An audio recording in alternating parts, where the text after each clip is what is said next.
o céu estava entre os anjos de Deus. Quando ele desceu, tinha um anjo do diabo esperando ele.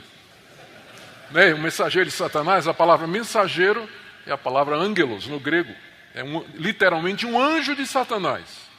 Ele foi levado lá à presença de Deus, onde estão os anjos, e quando ele desce, tem os anjos do diabo esperando ele aqui.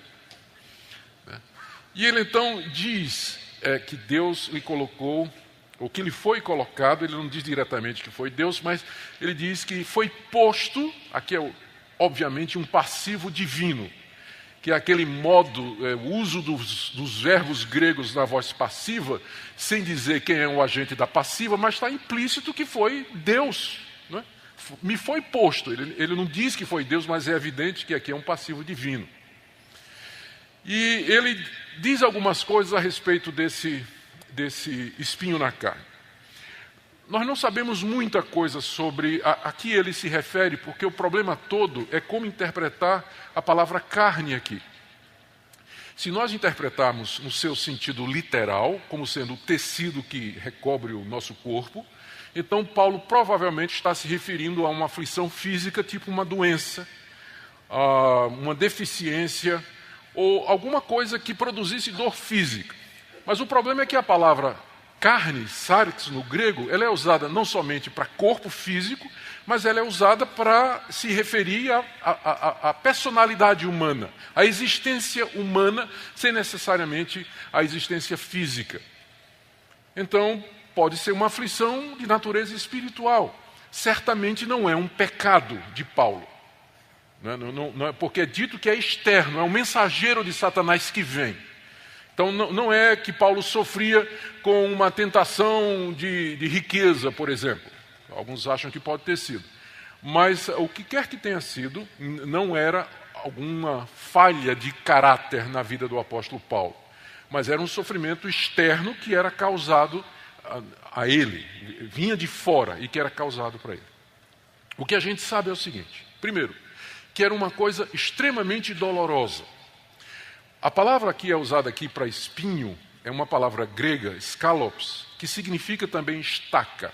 Ela é usada em alguma literatura da época de Paulo para se referir àquelas estacas ou pedaços de madeira afiados que eram introduzidos nos corpos de condenados para produzir uma morte lenta e agonizante.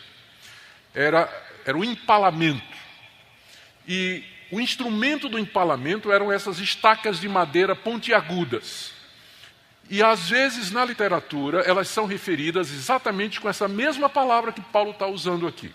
Talvez é mais do que um espinho, porque um espinho causa incômodo, não é? Mas o que Paulo está falando aqui é de algo doloroso.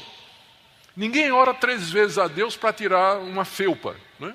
Uma lasca de madeira que entrou embaixo da unha. Ninguém faz isso, né, 3 vezes, insiste com Deus a respeito disso. Portanto, é provável que quando a gente vai ler aqui essa descrição, um espinho na carne, que Paulo, na verdade, está falando de uma estaca que lhe era cravada na carne, provocando uma dor muito intensa, um sofrimento muito intenso. Carne aqui, quer seja no sentido físico ou no sentido da sua existência. Era um sofrimento penetrante, agudo, era algo extremamente doloroso que fazia com que Paulo vivesse debaixo de dor. E isso fazia 14 anos, porque quando ele está falando aqui, ele está falando de uma forma que dá a entender que aquela estaca nunca foi retirada. Fazia 14 anos que ele vinha com isso cravado em si. Então, essa é a primeira coisa que a gente sabe, que o que quer que tenha sido era algo extremamente doloroso. A segunda coisa que a gente pode perceber aqui é que era também algo humilhante, que humilhava o apóstolo Paulo, porque ele diz que esse mensageiro de Satanás, já vou falar sobre isso, ele foi mandado para o esbofetear. O bofete que é mencionado aqui não é o murro, né, que você dá direto na cara da pessoa, mas que alguns dão, né, direto na cara da pessoa. Mas é aquele tapa que você dá com as costas da mão. É um tapa de desprezo. Quando se quer humilhar alguém ou desprezar alguém, você bate no rosto com as costas da mão. Então, é esse tipo de bofete que Paulo está se referindo aqui, quando ele diz, esse mensageiro de Satanás que me foi dado para me esbofetear. Não é que era um anjo pugilista, não é? Mas era um anjo que vinha desprezar o apóstolo Paulo, humilhá-lo. Era assim que ele se sentia com aquele espinho na carne. Algo extremamente doloroso, algo humilhante que acontecia com ele, que o deixava quebrado, por assim dizer. A terceira coisa que a gente pode perceber aqui nesse espinho é que Satanás fazia parte desse sofrimento. De alguma maneira, Satanás estava envolvido nisso. Então, isso significava, como eu disse, que era uma ação externa e que era uma ação cruel, persistente, maligna e que tinha como objetivo produzir dor e humilhação na vida do apóstolo Paulo. Estamos falando do apóstolo Paulo. Então, imagina o que pode acontecer conosco, né? Imagina o que pode acontecer conosco. Esse mensageiro de Satanás enviado para causar dor e humilhação. E a quarta coisa que nós aprendemos aqui, já foi mencionada a respeito desse espinho, é que, na verdade, quem estava por trás de tudo isso era Deus. Lutero disse que o diabo é o diabo de Deus. O diabo é um anjo caído, ele não é um Deus ao contrário. Nós não somos maniqueístas que acreditavam e ainda acreditam que o mundo é governado por duas forças iguais em intensidade, mas opostas em direção, o bem e o mal. Satanás não é a mesma coisa de Deus, ele é uma criatura, ele é um anjo caído debaixo do domínio e do governo de Deus. E Deus, na sua sábia providência e de uma maneira para nós desconhecida e misteriosa, em que ele não invade ou não tira a responsabilidade nem de Satanás e do ser humano, ele usa o diabo na realização dos seus propósitos. De uma maneira que não é violada a vontade da criatura e nem a responsabilidade dos demônios. Mas ele é claro, dessa passagem e do livro de Jó, cuja exposição vocês ouviram há pouco, que de fato ele vai fazer o que Deus determina. Apesar de sua fúria, da sua ira, da sua rebelião, mas ainda assim ele está debaixo do Altíssimo, que o controla e que o usa e que lhe põe limites e que finalmente fará com que ele responda pelos seus atos, como está escrito de que ele é mentiroso, o pai da mentira, e ele é também assassino desde o início.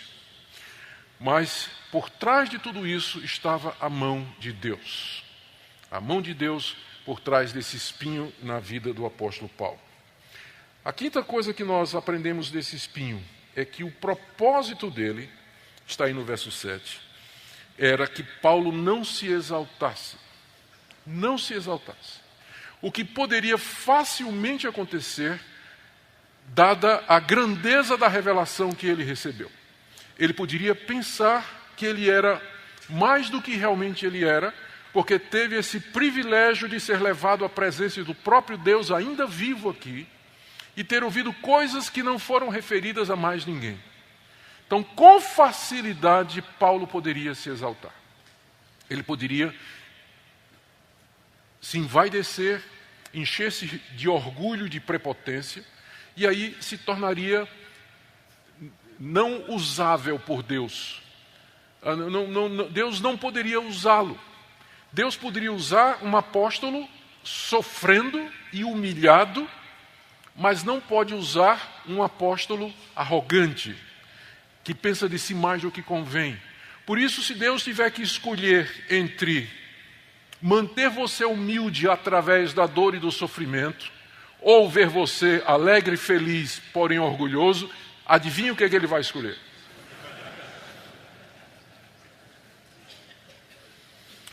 Porque Deus está muito mais preocupado com o nosso caráter do que com o nosso bem-estar. Ele está muito mais preocupado em formar em você as virtudes do Senhor Jesus, a pessoa do Senhor Jesus em você, do que fazer você rico, feliz, seguro, tranquilo e gozando de tudo que é de bom aqui nesse mundo. E, infelizmente, você nem sempre pode ter as duas coisas. Todas as virtudes cristãs e tudo de bom que o mundo tem para oferecer. Geralmente vai ter que sacrificar um para poder ter o outro. E Deus é craque em escolher exatamente aquelas coisas que nos são caras e preciosas no mundo, para tirá-las, para produzir aquela virtude que de outra maneira não seria produzida. Esse é o propósito do espinho na carne. Eu acho que a razão pela qual esse espinho não é definido aqui é para que nós possamos ler a nossa própria história aqui. Não é isso? Porque se tivesse claro o que era o espinho na carne, uma doença, por exemplo, quem estivesse são não teria qualquer conexão com essa passagem. Mas exatamente porque está indefinido, o uso se torna amplo e geral. Eu posso ler aqui a minha história. E o espinho na carne tem sido, na vida de tantos, a solidão. Por que eu não tenho amigos? Por que eu não consegui casar? Por que eu tenho essa doença que me acompanha? Por que Deus me deu esse filho tão difícil, tão problemático, ou um filho com uma doença incurável? Porque eu vivo nessa situação. Então são tantas coisas que nós poderíamos citar nessa noite, que elas têm esse mesmo efeito, ou deveriam ter esse mesmo efeito. Evitar que nós nos exaltemos. E a gente se exalta com muito menos do que essa de ir ao terceiro céu. A gente não precisa ir ao terceiro céu para pensar de nós mesmos mais do que convém. Basta uma bençãozinha maior no domingo à noite, naquele sermão. Na segunda-feira a gente já se acha o melhor pregador do Brasil. Ou do mundo. Não precisa muito. Não precisa muito.